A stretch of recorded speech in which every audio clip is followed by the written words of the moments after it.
So how do you set boundaries for yourself? I was having trouble setting boundaries for myself, for even strangers. People would just show up at my door in Chicago and say, "Oprah, I left my husband, please help me."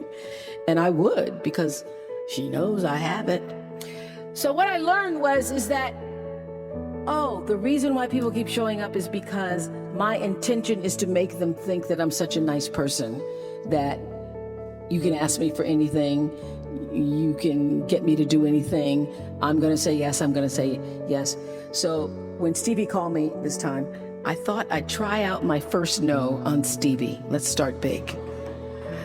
He wanted me to donate some money to a charity, and I didn't want to donate to the charity because I have my own charities and I care about a lot of people, but the problem is when you have money, everybody thinks you just want to give to everything. So I said to Stevie, no.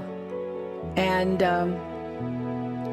as a person who has that disease to please, I was waiting for him then to say, "I will never speak to you again. I will never call you. I will never sing a song for you."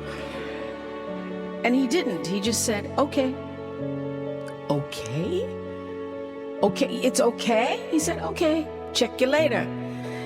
And what I learned from that is, many times you will have angst and worry about things and put yourself in a state, like someone said this morning because their phone went off, they were mortified over a phone. I said, really? You will put yourself in a state when the other person really isn't even thinking about you.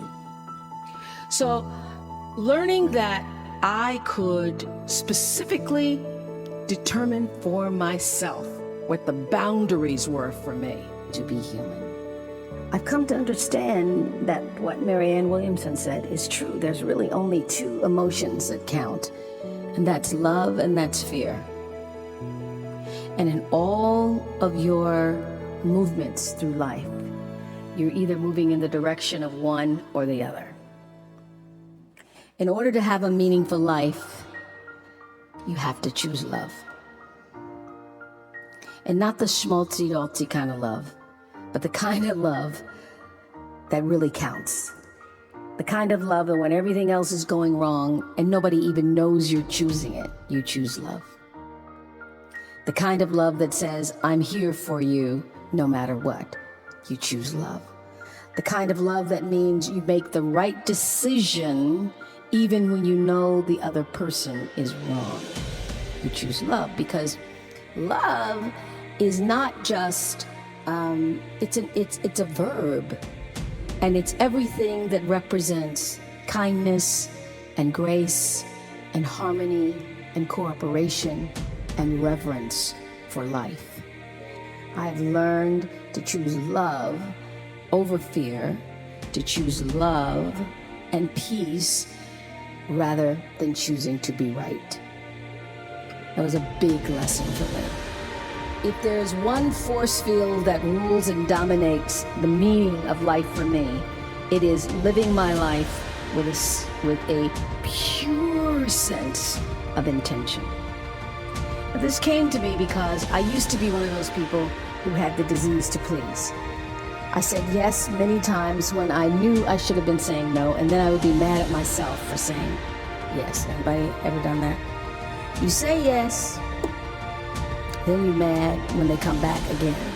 Because when you say yes, when you really mean no, people follow the intention of the yes. Because why do you say yes? You say yes because you don't want the person to be upset with you. They're not.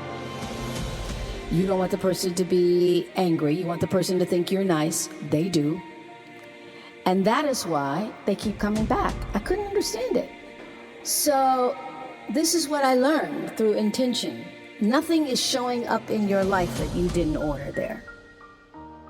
If it's there because you needed to see it. It was very difficult for me to figure out where my boundaries were, because I'd grown up poor and didn't have anything. So it's easy when you don't have anything and people ask you for money and they say, "I need $500. You say, "I don't have it because I'm just trying to get my rent paid." It's harder when your multi-billion-dollar salary is now in the paper and you get a lot of friends and cousins you didn't have before.